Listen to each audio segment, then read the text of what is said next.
Hello friends, नमस्कार। हम लोग आज एक नया चैप्टर शुरू करेंगे जो बहुत मोस्ट इम्पॉर्टेंट चैप्टर है, जिसका नाम है प्रक्षेप गति है। बहुत ही महत्वपूर्ण चैप्टर है। तो हम लोग आज एक नया चैप्टर शुरू करेंगे, प्रक्षेप गति। तो आइए देखते हैं इसमें क्या क्या चीज़ें हैं, एप्लीकेशन क्या है, इसको समझा जाए थोड़ा। प्रक्षेप गति कहती किसे है, इसको जाना जाएगा। प्रक्षेप गति होती कैसे है, तो आज हम लोग इसको डिटेल में समझेंगे। तो ये शुरू करते हैं, प्रक्षेप गति क्या है। प्रक्षेप गति वह गति होती है जो ऊर्ध्वाधर तो होती है लेकिन लंबवत नहीं होती। ये ध्यान दीजिएगा, कोई प्रक्षेप गति होती है। प्रक्षेप गति देखिए, अगर एक क्षैतिज दिशा में कोई तल है, यहाँ से ऊर्ध्वाधर तो होती है लेकिन थीटा एंगल से होती है, थीटा एंगल से होती है। मतलब यह लंबवत नहीं होगी।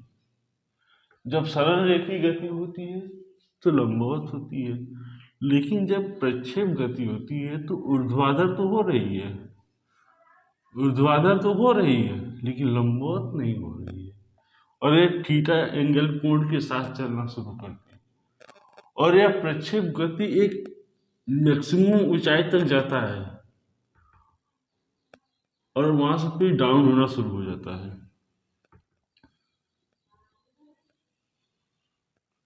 ये हमारा पूरा प्रक्षेप गति हो जाता है। समझ में आ रहा है ना? प्रक्षेप गति थीटा एंगल से चलना प्रारंभ करता है और ऊर्ध्वाधर तो जाता है लेकिन लंबवत नहीं जाता है, और एक बिंदु अधिकतम ऊंचाई एस पे जा करके फिर वहां से वापस आना शुरू करता है। जैसे हम किसी चीज को फेंकते हैं, जब एक लड़का फुटबॉल खेलता है, पैर से मारता है, वो बॉल प्रक्षेप गति करते हुए अगले बिंदु पर जाकर गिर जाती है। ऐसे ही यह प्रक्षेप गति होती है।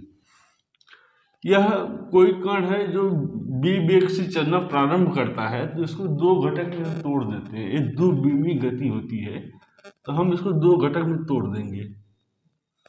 एक घटक ऐसे हो जाएगा और एक घटक ऐसे हो जाएगा, तो हम इसको कहेंगे यू साइन थीटा। और ये लंबवत हो रहा है, क्षैतिज जो हो रहा है, ये हमारा हो जाएगा यू कास थीटा। जो लंबवत ऐसा रिजल्टेंट जो है प्रक्षेप गति का पथ जो है, ये इसका रिजल्टेंट है। तो ये मैक्सिमम जब जाता है तो एच ऊंचाई पर पकड़ता है तो ये एच मैक्स हो जाएगा और यहीं से आना शुरू कर वापस होता है।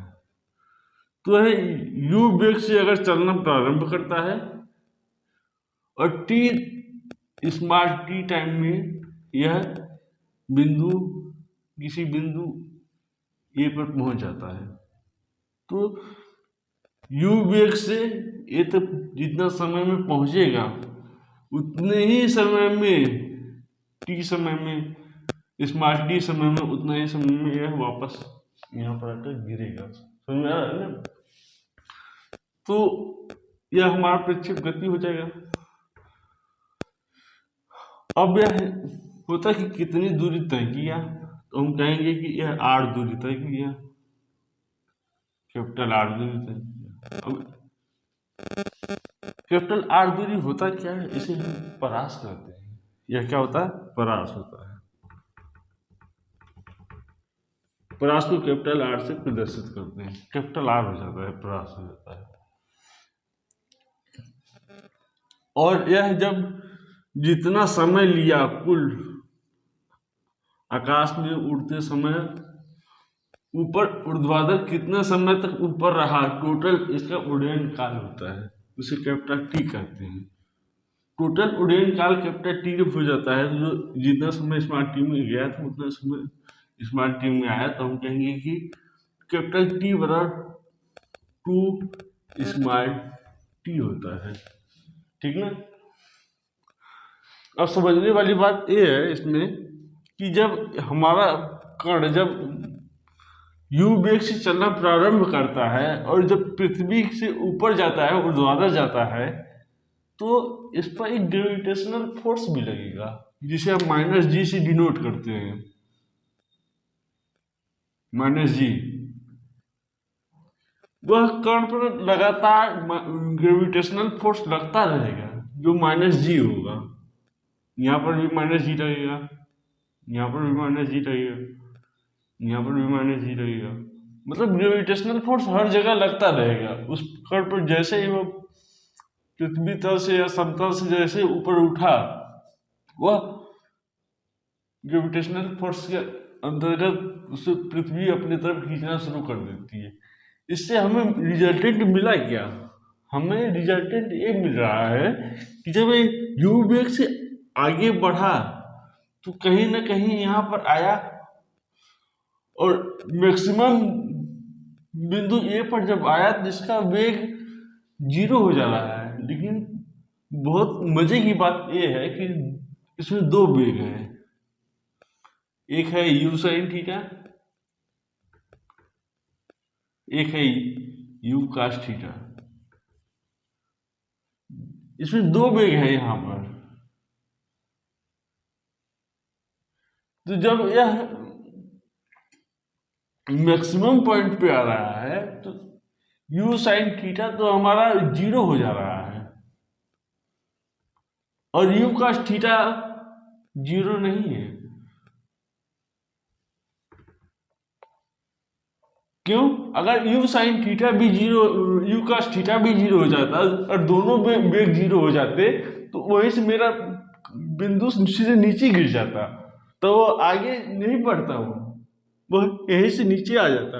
अगर दोनों वेग 0 हो जाते तो यह यहीं से नीचे आ जाता। लेकिन जो यू कास थीटा है 0 नहीं हो रहा है, इसलिए जो क्षैतिज जो वेग है, क्षैतिज वेग लग रहा है, लेकिन जो ऊर्ध्वाधर जाने का जो वेग था वो 0 हो गया। इसलिए अब यहीं से यह क्षैतिज तो बढ़ना शुरू कर रहा है, लेकिन जो उसका ऊंचाई है घटना शुरू हो जाता है, क्योंकि एक मैक्स ऊंचाई तक गया था ऊपर। एक मैक्स ऊंचाई तक पहुंचने के बाद वहां पर उसका वेग 0, जैसे क्षैतिज गति होती है, कोई कण ऊपर जाता है और वहां पर उसका वेग 0 हो जाता है, फिर वहां से नीचे आना शुरू कर देता है। उसी प्रकार यह मैक्स ऊंचाई को पा लिया है, अब इससे अधिकतम ऊंचाई पर नहीं जा सकता है, इसलिए अब ये यहाँ से वापस नीचे आना शुरू कर देता है। और यह अगर दोनों वेग 0 हो जाता तो यह आगे नहीं बढ़ता, यह यहीं से नीचे गिर जाता। लेकिन यू का थीटा जो था उसका वह 0 नहीं था, इसलिए थोड़ा सा आगे बढ़ के फिर गिरना शुरू हो जाता है। ये भी बहुत समझने वाली बात है, इम्पोर्टेंट बात है, जो थ्योरी में सोचना पड़ता है इसको। ये चीज है इसमें।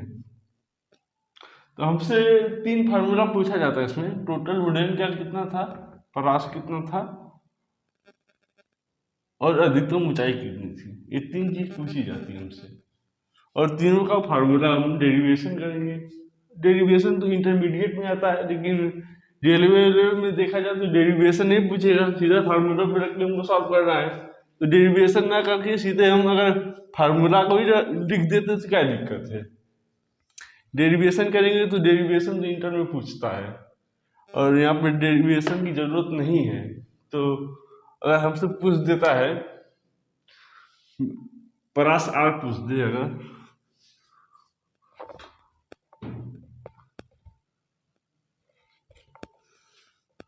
परास आर पूछ दे, परास आर बराबर u square sine 2 theta upon g हो जाएगा। यह मैक्स हमारा क्या होगा, u square sine square theta upon 2g हो जाएगा। जगह अगर कैपिटल टी कितना हुआ 2u sine theta upon g हो जाएगा। तो ये हमारा फार्मूला है। R plus u square sine 2 theta upon g, H max पूछ दे u square sine square theta upon 2g, capital T पूछ दे तो 2u sine theta upon g हो जाएगा। ठीक है ना।